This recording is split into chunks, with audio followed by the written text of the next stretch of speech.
Ladies, how would you treat abnormal vaginal discharge naturally? Let me tell you what I think. Having a vaginal discharge is a regular event.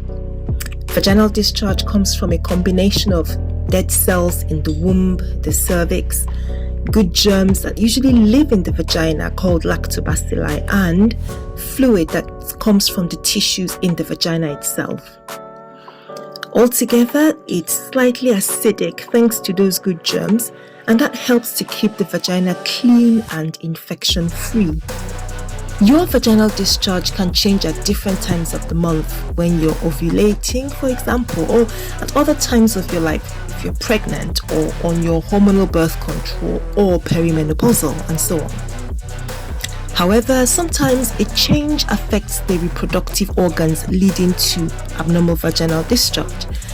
And most often this happens because of an infection in the reproductive tract, and that could be whether it's from sex or not. Other causes of vaginal discharges that are abnormal are if there are any hormonal changes in the womb or other underlying health issues. And how do you know if the discharge is abnormal? Well, you can get lots and lots of discharge, or it's smelly or offensive. It has a different feel or texture, like it's thicker, or it might have blood clots in it. It might look a different color than normal, and you might also have pelvic pain or itching. Before trying any treatment, it's really important to get the cause of the abnormal discharge. And while we have some natural remedies that may settle mild symptoms, it's important to speak to a doctor to get the right diagnosis and treatment. That said, here are some of my general tips for managing a vaginal discharge naturally. Practice good hygiene, obviously, but seriously. Keep the genital area clean and dry after washing it with mild, unscented soap and water. Avoid using scented products, douches, or harsh soaps because they can mess up the natural pH balance of the vagina and cause irritation. And those materials may get rid of some of the good lactobacilli I talked about at the beginning, which helps to keep the vagina healthy. And when this happens, the acidic nature of the vagina changes, making infection and irritation more likely to happen. Next, sisters, wear breathable undies. Choose cotton underwear that allows proper air circulation and have got moisture wicking properties. That is, they remove moisture from the area. They don't allow moisture to settle, to help prevent moisture buildup. That would obviously lead to a smelly genital area, making you uncomfortable, and it doesn't help if you have a discharge.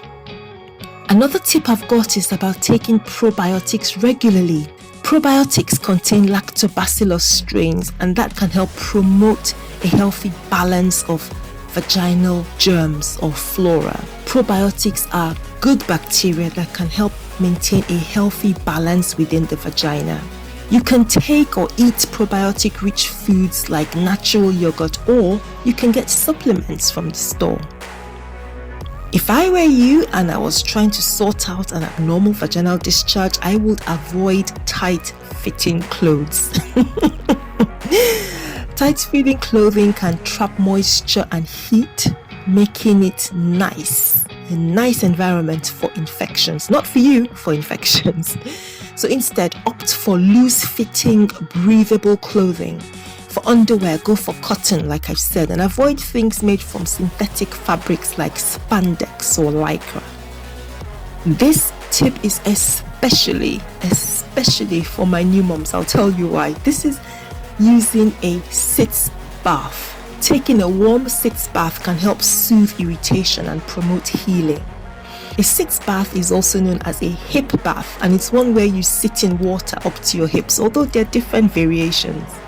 Typically, they are good for irritation or infection in the genitals or anal area like piles. And for women who've just had a baby and maybe you had a tear or you were given a cut, an episiotomy, you can also use a sitz bath to help healing. They're typically safe, but you must make sure that your bath or the tub is clean and the water you're using for the bath is not too hot. When you've made it up, you can sit in the bath for 15 to 20 minutes at a time and once or twice a day as required until you start to get relief. Some women add Epsom salts or a few drops of tea tree oil to the water for relief. Don't forget, make sure you clean the bath thoroughly after use to reduce the risk of infection. Now, a very important tip is, wait for it, water. Stay hydrated. Drinking plenty of water can help flush out toxins and maintain overall vaginal health, so please don't take it for granted. Next, it's what we eat, girls, what we eat. Limit your sugar intake because high sugar consumption can promote yeast to overgrow, making infections worse. Okay, and if you're cutting down sugar, it helps to improve your overall health. A well-balanced diet with various nutrients supports vaginal health as well. Now, what else would I think of doing? Avoid unprotected sex. So practice safe sex using condoms, and that would help to reduce the risk of sexual infections that can cause abnormal vaginal discharge. And if you're on treatment already, avoid sexual intercourse until you're completely free of the infection. Now, there's some things that people think would help with certain vaginal infections, but the evidence, and I'm talking about garlic, because some of us believe garlic has natural antimicrobial properties that can help, okay? But the evidence, the scientific evidence for this is limited. Be careful to avoid introducing herbs like garlic cloves directly into your vagina. There is only limited evidence that this works, and it could cause complications. Tea tree oil has antifungal and antibacterial properties, and that's why it's included on my list, okay?